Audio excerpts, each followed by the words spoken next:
公馆乡的田间种了满满的芥菜，这是客家生活中最重要的食材。一般在2期稻作收割之后种植，又有收冬菜、长年菜之称。芥菜最好最大家差不多55年，55年，你看人地位吼，要到60年，60年当做的菜树。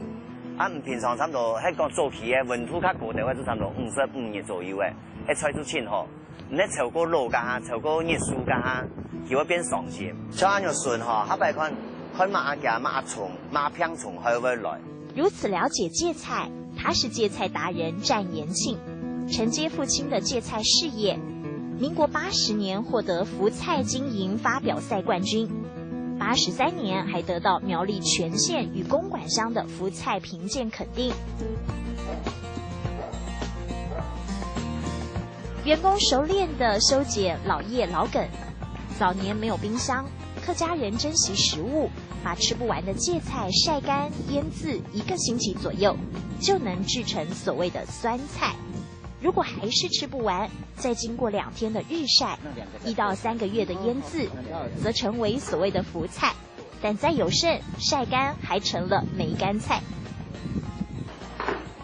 平时只要拿简单的蒜和辣椒爆香之后，再加入酸菜一起拌炒，加入少许的糖，就成了餐桌上方便又美味的一道佳肴。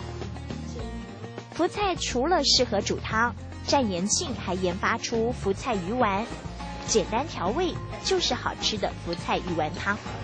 至于梅干菜，更是客家名菜梅干扣肉中不可或缺的。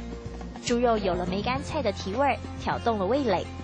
像梅干菜啦、梅干扣肉啦，垂涎3尺，闻到的话，这个口水就会流下来。这个什么叫做福菜，什么叫做芥菜，然后如何的去加工，如何的去煮食，让大家一看就一目了然。